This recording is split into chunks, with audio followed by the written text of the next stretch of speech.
성경에서 가장 통쾌한 영적 승리의 사건을 대라고 하면 저는 망설이지 않고 오늘 우리가 읽은 본문의 말씀, 엘리야가 갈멜산에서 바알 선지자 450명과 홀로 싸워 승리한 사건이라고 말하고 싶습니다.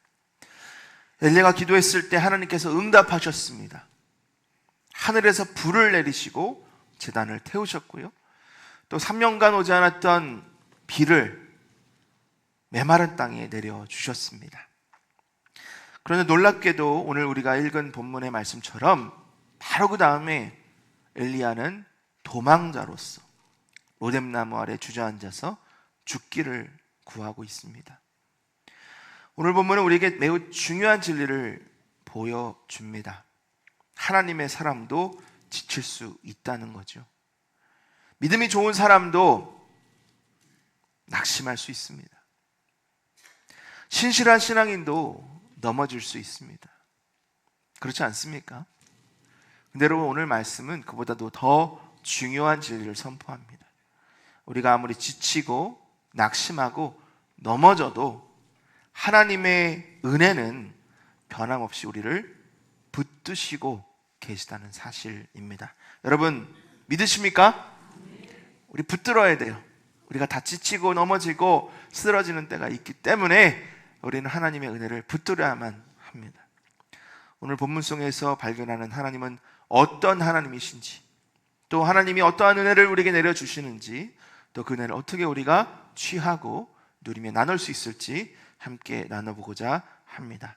첫 번째로 오늘 본문은 우상을 무찌르시는 하나님을 우리에게 보여줍니다.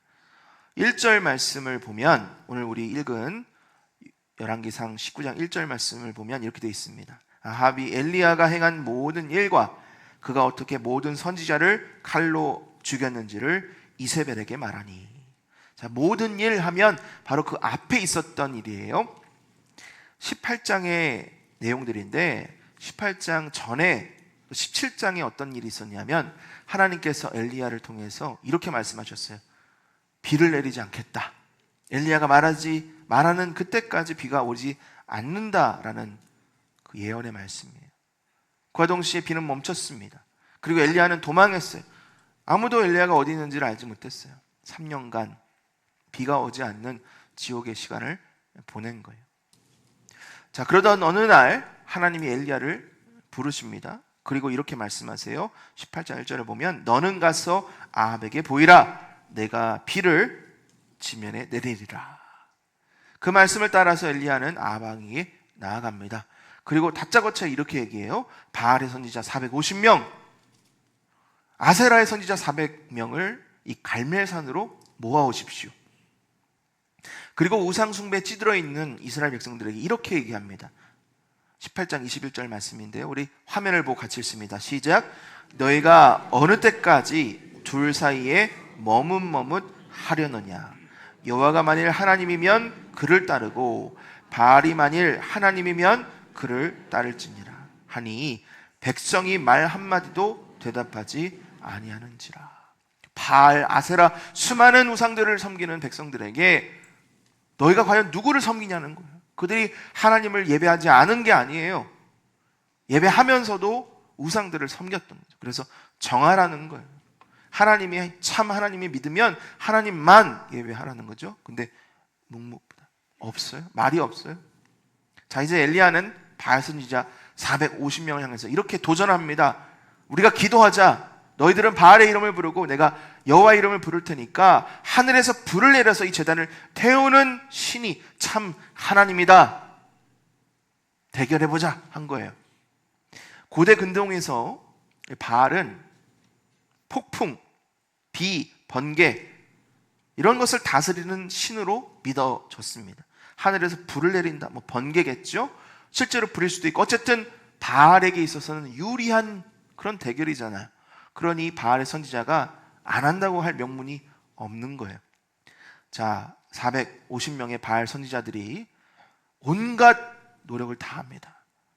그 이름을 부르기도 하고 막 자해를 하기도 하고 여러 가지를 했지만 저녁이 늦게까지 아무런 응답이 없어요. 누구 하나 돌아보는 신이 없어요. 여러분, 이것이 우상의 실체죠. 생명이 없습니다. 능력도 없어요. 사람에게 헛된 기대와 바람을 불어넣을 뿐 어떠한 능력도 권세도 생명도 없는 것이 우상인 거예요. 반면에 엘리야가 여호와의 이름을 부릅니다. 그랬더니 하나님께서 불을 내리셔서 이 번제물뿐만 아니라 나무와 돌과 흙, 심지어는 그가 몇 동이를 물을 부어라 했는데 그 물까지 다 성경에 말하면 핥았다, 즉 다 태워서 없앴다, 증발시켰다라는 말씀이에요. 거기가 끝이 아니죠. 엘리가 기도를 합니다. 열심히 기도해요. 그랬더니 3년간 멈췄던, 오지 않았던 비가 하늘로부터 장대비로 내리게 되는 거예요. 하나님이 이 사건을 통해서 내가 참 하나님이다 라는 것을 바알의 선지자들에게, 이스라엘 백성들에게, 아방에게 극명하게 보여주신 놀라운 승리 사건, 여러분, 이것이 바로 우리 하나님이십니다. 세상에는 수많은 종교가 있습니다. 사람들이 믿고 의지하는 수많은 대상들이 있어요. 미국의 퓨 리서치 센터라는 기관이 있는데 2020년 세계 종교를 파악한 현황이 있습니다. 전 세계의 기독교인은 약 23억 명, 전 세계 인구의 28.8%, 무슬림은 20억 명, 25.6%, 힌두에는 12억 명, 14.9%, 또 불교에는 3억 2천만 명, 4.1%로 그렇게 집계가 됐어요. 그 외에도 수많은 민속 종교들이 있죠. 크고 작은 종교를 믿는 사람들이 지구 전역에 흩어져 있습니다. 이 순간에도 수많은 사람들이, 수십억 명의 사람들이 자신이 믿는 신, 우상을 부르며 기도하며 믿고 살아가잖아요. 자, 예수 믿지 않는 사람이 이 통계를 보면 뭐라고 생각할까요? 기독교가 그래도 제일 많네. 수많은 종교 중에 하나로 보겠죠. 하나님, 많은 신들이 있지만 그 중에 하나님이 그래도 좀 힘이 센가 보다, 이렇게 생각할 수 있어요. 하지만 성경은 뭐라고 합니까? 하나님의 말씀은 이렇게 얘기합니다. 수많은 우상 가운데 가장 강한 신이 하나님이 아니라는 거예요. 하나님은 유일하신 하나님이시라는 거예요. 이사야 46장 9절 말씀, 하나님께서 주시는 말씀이에요. 함께 읽습니다. 시작. 너희는 옛적 일을 기억하라. 나는 하나님이라. 나 외에 다른 이가 없느니라. 나는 하나님이라. 나 같은 이가 없느니라. 영어 성경을 보면 더 확실합니다. For I am God. 내가 하나님이다. There is no other. 없다는 거예요. 아무것도 없다는 거예요. I am God. 두 번이죠. 강조해요. 내가 하나님이다. There is none like me. 나 같은 신이 없다. 여러분, 하나님이 말씀하셨으니 거짓이 아닙니다. 진리예요. 우리보다 모든 것을 아시는 하나님이 선포하셨으니 그것은 진리인 거예요. 우상은 우상일 뿐 하나님만이 유일하신 하나님이심을 믿으십니까? 아멘. 여러분, 우리 믿습니다.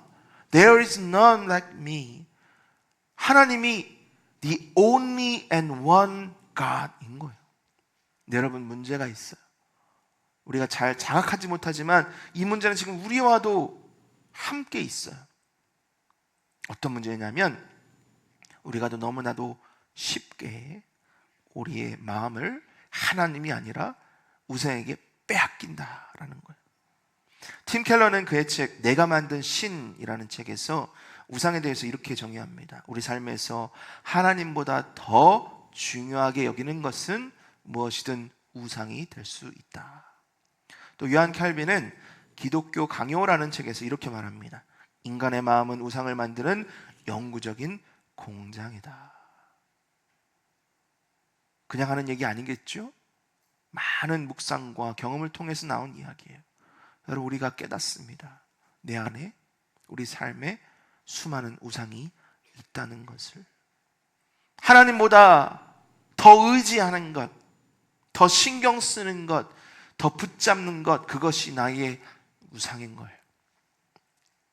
여러 가지가 있지만 이런 것들이 있겠죠. 돈, 사랑, 그리고 사람, 자녀, 건강, 능력, 직장, 성공, 이런 모든 것이 내 우상이 될 수 있다는 거, 우리는 부인해서는 안 됩니다. 뭐를 지켜야 할까요? 내 마음, 내 중심을 지켜야 하는 거예요. 그래서 하나님이 우리에게 주신 그 은혜들을 우상화하지 말고 하나님을 바라봐야 하는 거죠. 여러분, 잘 한번 생각해 보시길 바랍니다. 나는 하나님을 믿는다, 하나님만이 유일하신 하나님이다 하면서도 다른 누군가에게 마음을 뺏기고 있지 않는가. 또 하나 우리가 눈여겨볼 것이 있어요. 난 하나님 믿습니다, 하나님 예배합니다. 근데 여러분, 우리가 하나님을 잘못 대하는 거예요. 하나님을 하나님처럼 대하지 않고 우상처럼 대하는 거예요. 만약 내가 신앙생활을 하는 이유가 사람의 인정을 얻기 위해서라면, 건강을 얻기 위해서라면, 자녀가 성공하기 위해서라면, 사업이 잘 되고 물질의 복을 얻기 위해서라면 그것은 하나님 믿는 거 아니에요. 하나님을 수단으로 여길 뿐입니다. 예수님이 예수님 쫓는 무리들에게 이렇게 말씀을 하셨습니다. 요한복음 6장 26절 말씀 함께 읽어볼까요? 시작. 예수께서 대답하여 이르시되 내가 진실로 진실로 너에게 이르노니 너희가 나를 찾는 외적을 떡을 먹고 배부르 가득이로다. 내가 예수님을 믿는 이유가 무엇인가? 여러분, 곰곰이 한번 생각해 보시기를 바랍니다. 예수님을 믿는 것, 예수님을 예배하는 것, 이 자리에 나와 있는 것, 정말 예수님을 사랑하기 때문인가? 아니면 예수님으로부터 뭔가 얻어내기 위함인가? 내가 만약 다른 무언가를 혹은 다른 누군가를 더 아끼고 사랑한다면, 여러분, 무서운 말씀이니까 잘 들으십시오. 질투하신 하나님은 오늘 첫 번째 그 제목처럼 그 우상을 깨뜨리시는, 무찌르시는 하나님이라는 사실을 뺏어가신다는 거예요. 무너뜨리신다는 거예요. 내가 아끼는 그 사람, 아끼는 그 대상을 하나님이, 질투하시는 하나님이 깨뜨리신다는 거예요. 빼앗으신다는 거예요. 없애신다는 거예요. 여러분, 이것은 우리가 정말 마음에 새기고 다시 한번 생각해 보아야 하는 거예요.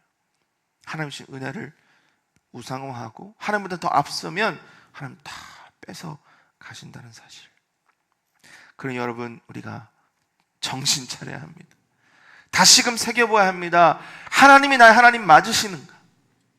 나는 하나님을 사랑하며 하나님을 섬기기 때문에 신앙생활을 하고 있는가? 우상을 무너뜨리시는, 깨뜨리시는 하나님 앞에 나의 우상을 가감히 먼저 깨뜨리고 주님 앞에 나아가 주님을 높여드리는 복된 저와 여러분 되기를 예수님의 이름으로 축원합니다. 자, 두 번째로 오늘 말씀이 우리에게 가르쳐 주신 하나님은 도망하는 엘리야를 끝까지 함께 하시는 하나님이십니다. 갈멜산에서 놀라운 기적이 일어났어요. 놀라운 하나님의 역사가 일어났습니다. 그러면 그것을 본 사람들의 반응을 한번 살펴봅니다. 첫 번째, 백성들, 그들이 어떻게 반응했을까요? 열왕기상 18장 39절에 이렇게 되어 있습니다. 모든 백성이 보고 엎드려 말하되 여호와 그는 하나님이시로다. 여호와 그는 하나님이시로다 하니. 부흥이 일어난 거예요. 회개가 일어난 거예요. 그들의 마음이 변하기 시작한 거예요. 얼마나 감사한 일입니까? 여러분, 오늘 그 은혜가 저와 여러분의 삶 가운데, 우리 가정과 교회 가운데, 이 지역 가운데 일어나기를 축복합니다. 여호와 나의 하나님이시로다. 그 고백이 우리의 입술을 통해서 고백되어지기를, 예수님 믿지 않는 그 한 영혼이 그 영혼을 주님 앞에 내어놓고 여호와 하나님은 나의 하나님이십니다라고 고백할 수 있기를 소망합니다. 자, 그럼 두 번째로 아합 왕은 어떻게 했는가? 그 놀라운 기적을 다 봤어요. 그 눈앞에서 가장 가까운 데서 보았지만 별 반응이 없어요. 성경을 보니까 그냥 간단하게 자신의 아내 이세벨에게 그 모든 일을 말했다. 끝. 참 안타깝죠. 그 은혜를, 그 기적을 보았음에도 불구하고 변화가 없어요. 미동도 하지 않아요? 자, 그러면 그 이야기를 들은 이세벨은 어떤가? 직접 보지는 않았지만 남편이 그 얘기를 했다면 그 은혜를 간접 경험한 거잖아요. 근데 여러분, 오히려 회개하기는커녕 엘리야를 죽이겠다고 엄포를 놓는 이세벨의 모습, 얼마나 완악합니까?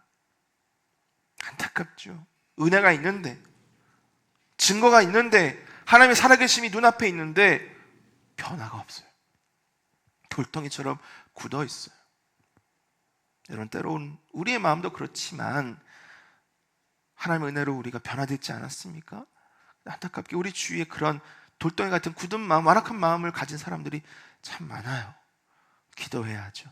하나님, 성령을 주십시오. 어린아이와 같은 부드러운 마음, 순결한 마음, 겸손한 마음을 그용해 주십시오. 자, 근데 마지막으로 그러면 이 모든 것을 본 엘리야의 반응은 어땠을까? 가히 충격적입니다. 우리 3절과 4절 말씀을 함께 읽습니다. 시작.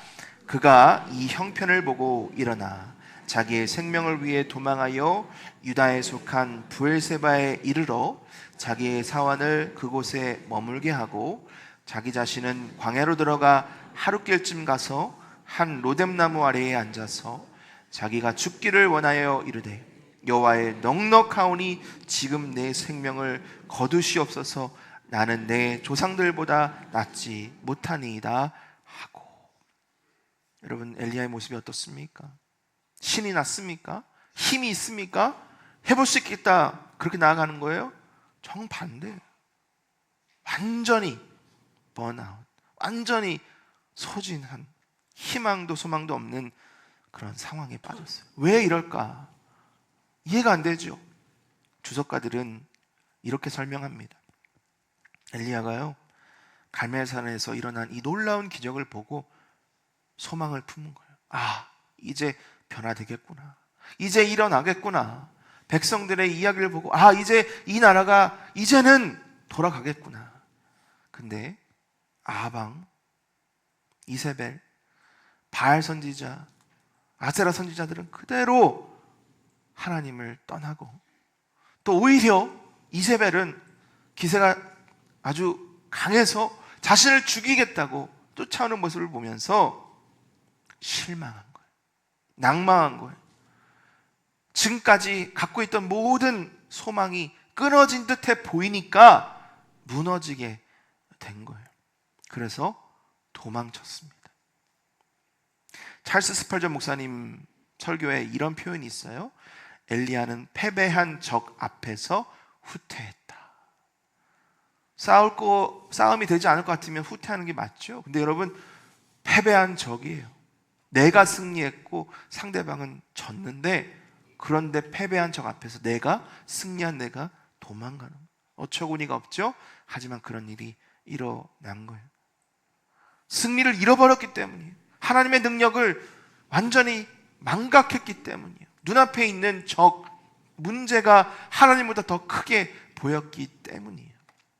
사실 이것은 오늘 우리의 모습과 같습니다.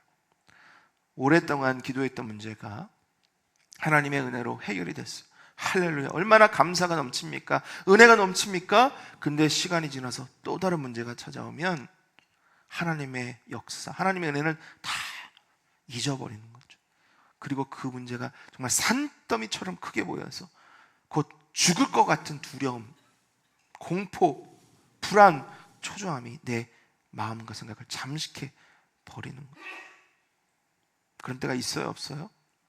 있어요.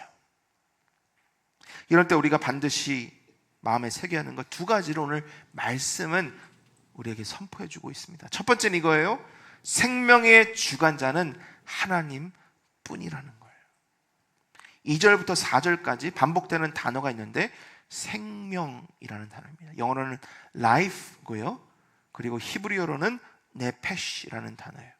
자, 그것을 생각하면서 우리 2절부터 4절을 다시 봅니다. 이세벨이 사신을 엘리야에게 보내어 이르되 내가 내일 이맘때에 반드시 내 뭐를? 생명을, 저 사람들 중 한 사람의 생명과 갖게 하리라. 3절, 그가 이 형편을 보고 일어나 자기의 생명을 위해 도망하여. 4절, 자기 자신은 광야로 들어가 하룻길쯤 가서 한 로뎀나무 아래에 앉아서 자기가 죽기를 원하여 이르되 여호와여 넉넉하오니 지금 내 생명을 거두시옵소서. 생각해 보십시오. 바울은 우상일 뿐이에요. 생명이 없어요. 누구에게 생명을 줄 수도 빼앗을 수도 없어요. 능력이 없어요. 근데 그 바알을 믿는 이세벨이 뭐라 그래요?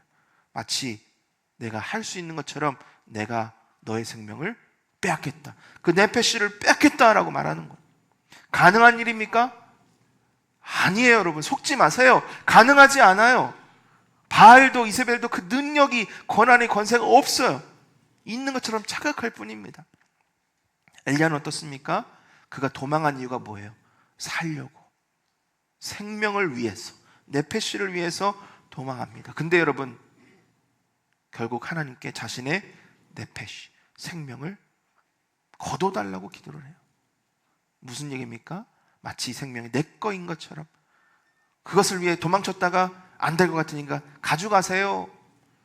이 순간만은 이세벨과 엘리야가 똑같은 거예요. 생명이 나에게 있다고 생각하고 잘못 행동하고 판단한 거죠. 여러분에게 묻겠습니다. 내 생명은 누구의 것입니까? 목소리가 왜 이렇게 자신이 없으시죠? 우리가 하나님이라고 하면서도 얼마나 많은 시간, 얼마나 많은 경우에 이 생명이 내 것인 것처럼 행동을 하는 거죠. 여러분, 생명이 내 것이라고 믿는 그 순간 우리는 실패합니다. 실수합니다. 잘못 행동해요. 죄를 져요. 우리가 다 그런 경험이 있잖아요. 살아계시고 천지 만물을 창조하신 생명의 근원 되신 여호와 하나님, 바로 하나님이 내 생명의 주인이심을 믿으시기를 바랍니다.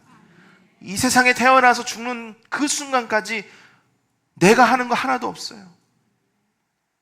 하나님이 다 계획하시고 섭리하시는 것, 내 생명 하나마저도 하나님의 것임을 우리는 믿고 고백해야 하는 거예요. 신명기 32장 39절 함께 읽습니다. 시작.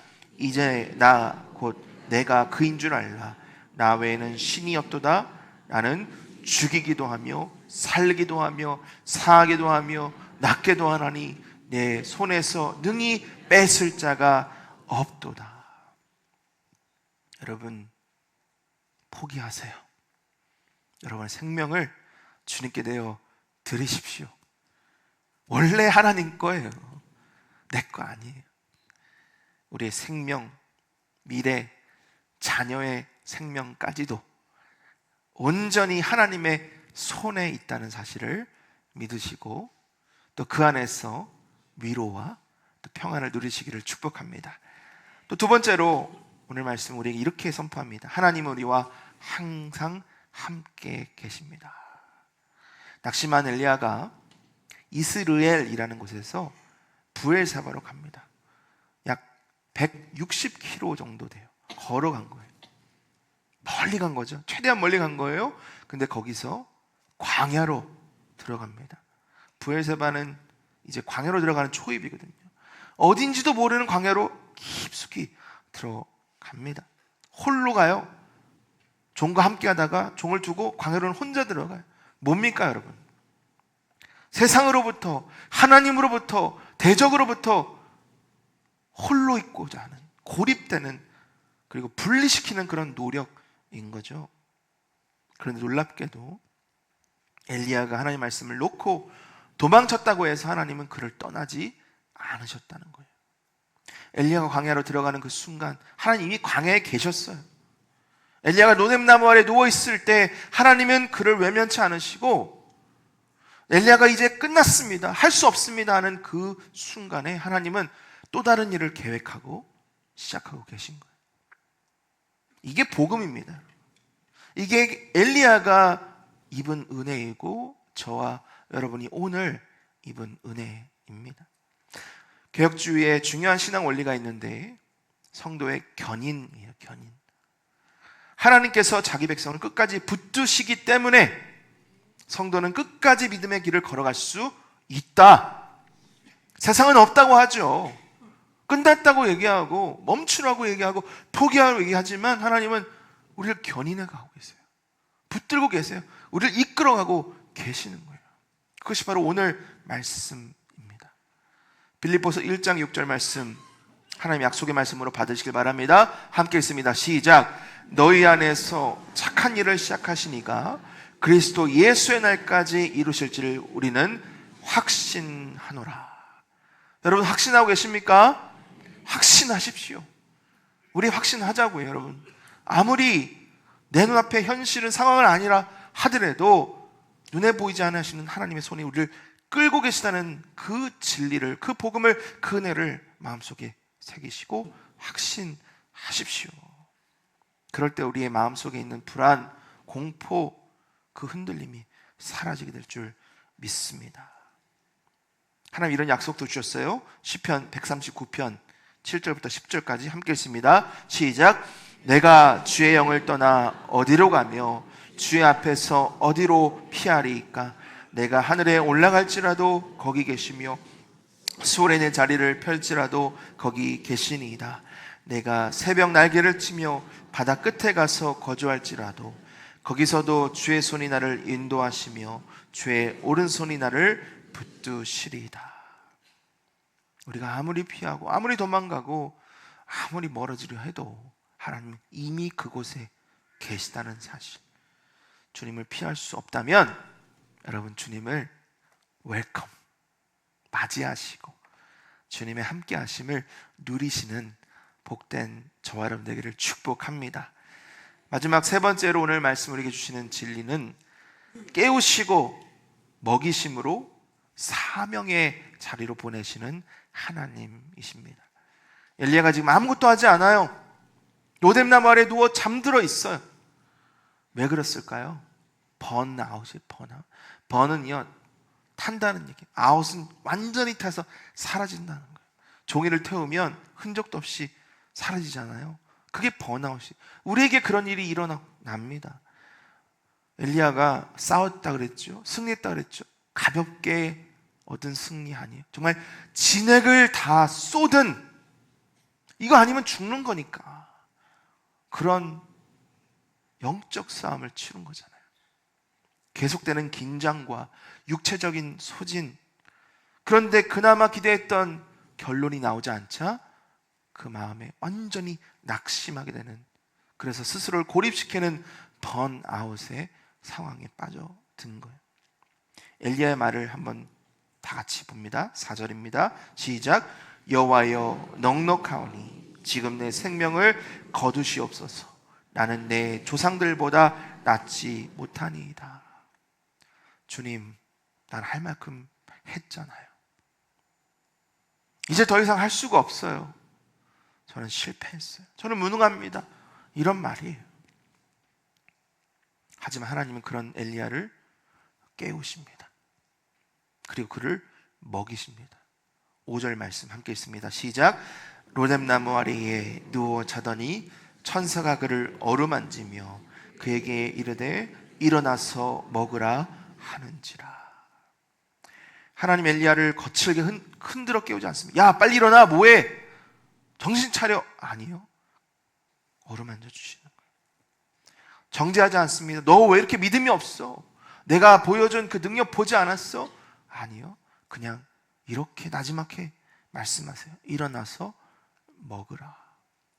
엘리야가 일어나 보니까 6절에 본즉 머리맡에 숯불에 구운 떡과 한 병 물이 있더라. 이에 먹고 마시고 다시 누웠더라. 저는 이 구절을 읽을 때마다 부활하신 예수님께서 고기를 잡으러 떠난 우리 제자들을 미리 기다리시고 또 불을 피우셔서 그들에게 물고기와 떡을 먹이신 그 장면이 떠오릅니다. 시몬 베드로에게 이렇게 말씀하시죠. 시몬아, 내가 나를 사랑하느냐? 왜 그랬어요? 베드로가 예수님을 3번 부인하고 완전히 번아웃, 완전히 낭망하고 정죄감에 빠져 있었기 때문에 그를 회복시키기 위해서 그에게 사랑의 음성을 들려주신 거예요.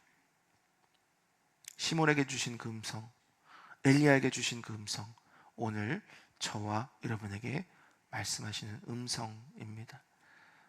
엘리야가 그 음성을 듣고 먹었어요. 근데 아직 충분히 회복이 되지 않아서 다시 눕습니다. 그의 마음에 아직도 낙심이 가득했어요. 그런 엘리야에게 하나님은 다시 찾아오십니다.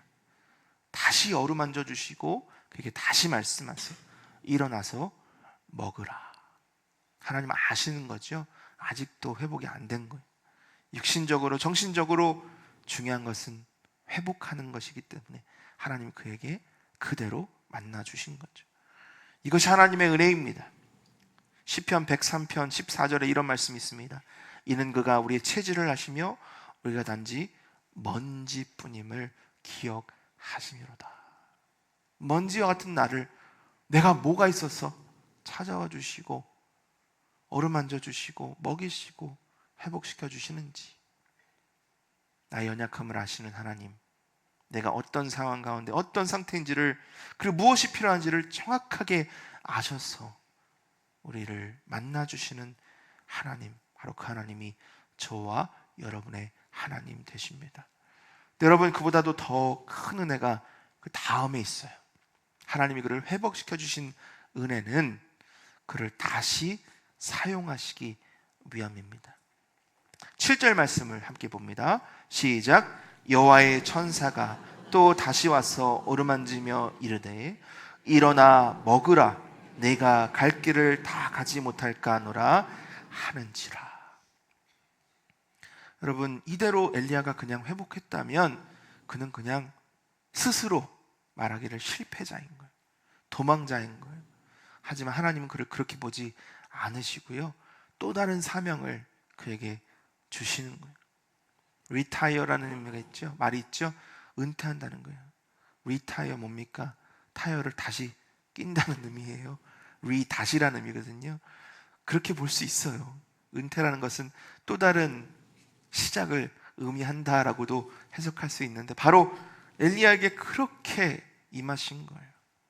회복시켜 주시고, 엘리야가 말할 때 저는 이제 충분합니다, 할 수 없습니다, 저는 실패자입니다 라고 말할 때 하나님은 내 앞에 아직 길이 있어, 내가 너를 도와줄게, 나를 위해서 일어나서 길을 가라 말씀하시는 거예요. 엘리야가 일어나 먹고 마신 후에 이 음식의 힘을 가지고 40주 40야 밤낮으로 걸어서 호렙산으로 갔다라고 기록되어 있습니다. 호렙산은 어떤 산입니까? 하나님이 모세를 만나 주신, 그를 불러 주신, 그에게 약속을 주신 언약의 산이에요. 그리고 출애굽하여 온 백성들에게 말씀을 주신, 십계명을 주신 그 장소이고요. 또 40이라는 숫자는 어떤 숫자입니까? 모세를 기다리신 40년의 시간, 그리고 광야에서 떠돌던 이스라엘 백성과 함께 하신 그 40년의 시간을 의미합니다. 엘리야에게 모세에게 주셨던 그 부르심, 그 약속을 다시금 주셨다라는 거예요. 우리 삶에도 저마다 로뎀나무 아래의 순간이 있습니다. 사업에 실패하고 이제 끝났다 생각할 수 있어요. 자녀 문제 때문에 나는 부모로서 실패했다 생각할 수 있습니다. 오랫동안 교회를 섬기다가 이제는 더 이상 못하겠습니다 포기하는 때가 있어요. 기도해도 응답이 없고 사람은 변하지 않고 상황 그대로에서 하나님 이제 다 끝났어요, 다 거둬주세요 말하고 싶은 순간이 있습니다. 그때 하나님 뭐라 그러세요? 일어나서 먹으라. 아직 내 갈 길이 있다. 아직 끝난 것이 아니다. 고린도후서 4장 7절에 이런 말씀이 있습니다. 우리가 이 보배를 질그릇에 가졌으니 이는 심히 큰 능력은 하나님께 있고 우리에게 있지 아니함을 알게 하려 함이라. 여러분, 우리는 인정해야 합니다. 나는 질그릇이에요. 그냥 떨어뜨리면 깨지고 마는 아무런 볼품도 가치도 없는 질그릇일 뿐이에요. 그런 질그릇이기에 우리는 내 스스로를 의지하면 안 되는 거죠. 넘어지는 거예요. 실패하는 거예요. 그래서 사실 우리는 넘어지고 실패합니다. 내가 질그릇인지 몰라서, 나 스스로를 붙잡고 버티기 때문에. 하지만 내가 질그릇임을 알고 주님께 나아가면 하나님이 그 질그릇에 보배를, 복음을, 하나님의 능력을, 하나님의 부르심을 부어주신다라는 사실. 여러분, 그 질그릇을 위해서 우리 예수님이 이 땅에 오셨음을 기억하시길 바랍니다. 십자가를 주셨음을 기억하시고 그 질그릇을 위해서 피를 흘리시고 우리에게 영원한 생명을 주셨음을 기억하시기를 바랍니다. 넘어집니다. 깨어집니다. 쓰러집니다. 그게 우리입니다. 하지만 다시 세워주시는 하나님의 은혜, 그리고 우리에게 길을 내어주시는 그 하나님의 은혜를 마음에 새기시고 함께 나가시는 저와 여러분 되기를 축복합니다. 오늘 말씀 우리에게 우상을 깨뜨리신 유일하신 하나님을 보여줍니다. 도망하는 엘리야와 끝까지 함께 하시는 하나님을 보여주고요, 깨우시고 먹이심으로 사명의 자리로 보내시는 하나님을 보여줍니다.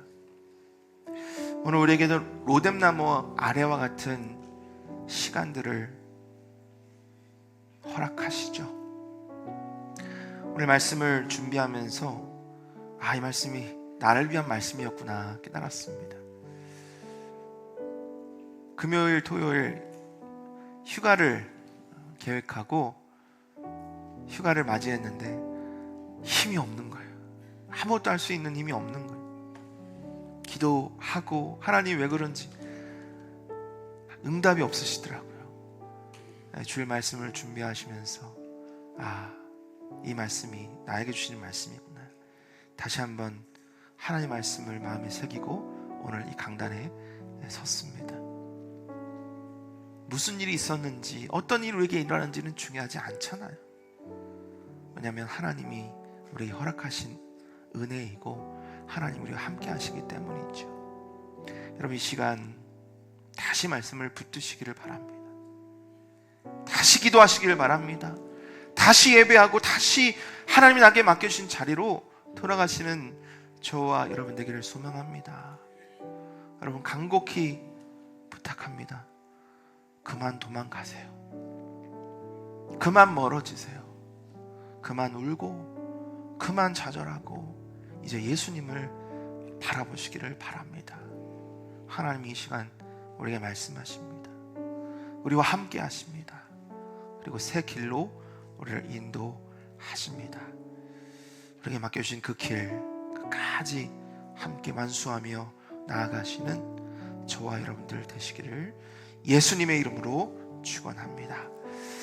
오늘 말씀을 마음에 새기면서 우리가 다 자리에서 일어나셔서 오늘 좀 신나는 찬양 박수치면서 하나님의 은혜를 기억하며 나아갔으면 좋겠습니다. 나의 등 뒤에서 나를 도우시는 주, 그렇죠. 우리 주님이 나의 등 뒤에서 나와 함께 하시며 우리를 밀고 계세요. 우리를 사명의 자리로, 은혜의 자리로, 생명의 자리로 이끄시는 우리 주님의 은혜를 함께 찬양하며 나누길 원합니다.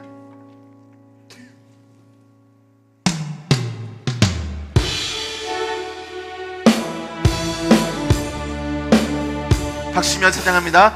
나의 등 뒤에서 나를 도우시는 주, 나의 인생길, 나의 인생길에서 지치고 고나요 매일처럼 주저앉고 싶을 때 나를 밀어주시네. 일어나 걸어라, 일어나 걸어라, 내가 새 힘을 주리니.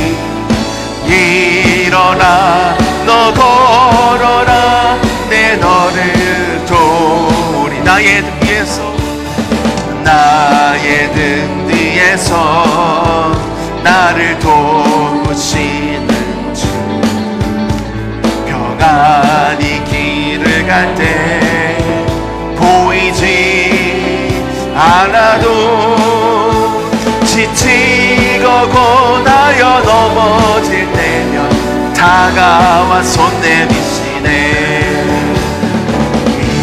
일어나 걸어라 내가 새 힘을 주리니 일어나 너 걸어라 내 너를 도우리 나의 등 위에서 나의 등 위에서 나를 도우신 때때로 뒤돌아보면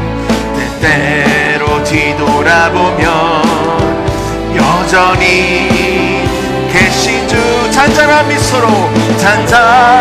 미소로 바라보시며 나를 채주 우리 이름을 넣어서 한번 찬양해볼까요?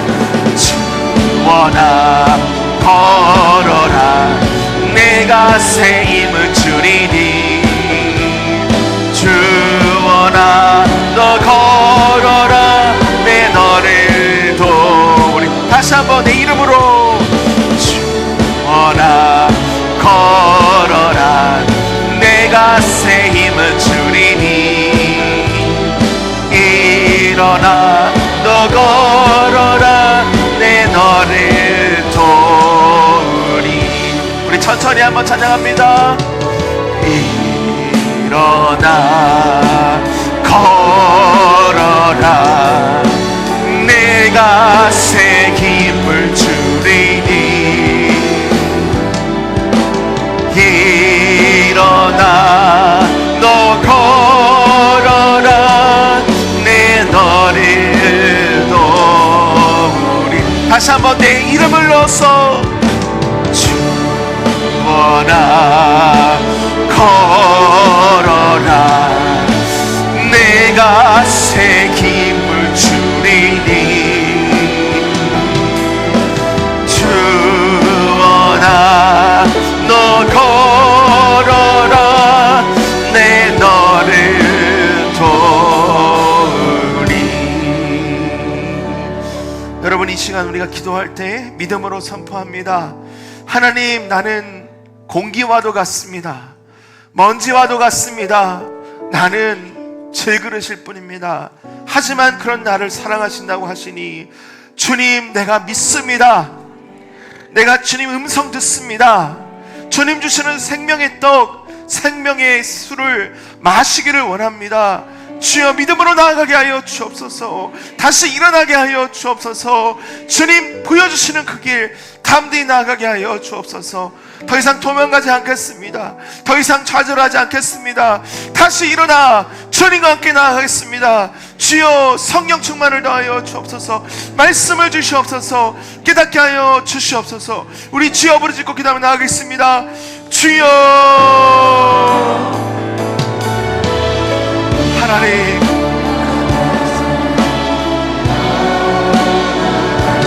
하나님 주님 하나님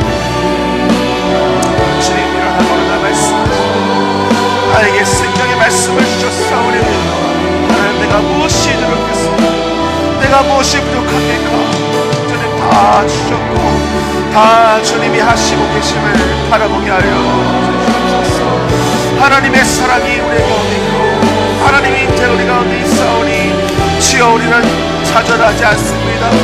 다시 창조하여 주시고 다시 세워주시고 다시 주님 내 길을 갈 수 있도록 힘을 더하여 주옵소서. 하나님 우리 가정을 회복시켜 주시옵소서. 하나님의 사랑을 우리 가정 식구들에게 우리 가족 식구들에게 보여주시고 주님 알지 못하는 정한 영혼에게 우리를 위하여 이 땅에 오신 예수님 임마누엘 예수님 우리를 위하여 십자가 주신 예수님을 깨닫게 하시고 주님 안에서 사랑으로 나아가 주님을 나타내는 하나님의 자녀들 되게 하여 주시옵소서.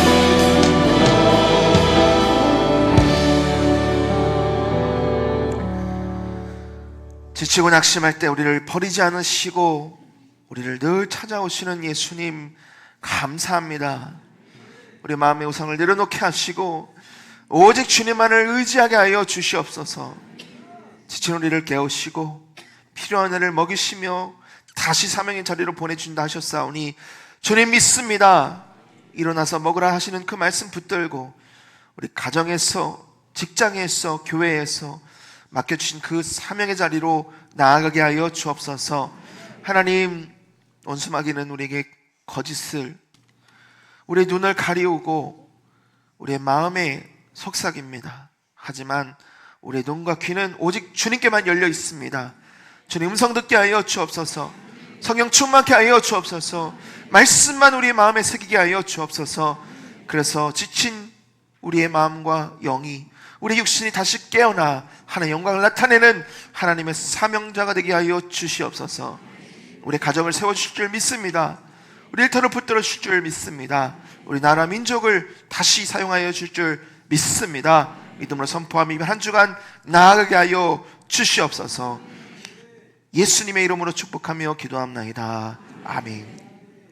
이제는 우리를 사랑하시는 우리 주 예수 그리스도의 은혜와 우리에게 생명을 주시는 우리 하나님 아버지의 극진하신 사랑하심과 또 우리를 깨닫게 하시고 생명을 이끌어 주시는 성령 하나님의 교통하심이 오늘 신 말씀을 마음에 새기며 믿음의 자리로, 사명의 자리로, 은혜의 자리로 나아가기로 결단하는 사랑하는 성도들의 삶과 우리 가정과 일터 위에, 우리 교회의 나라 민족 위에 이제로부터 영원토록 항상 함께 있을지어다. 아멘.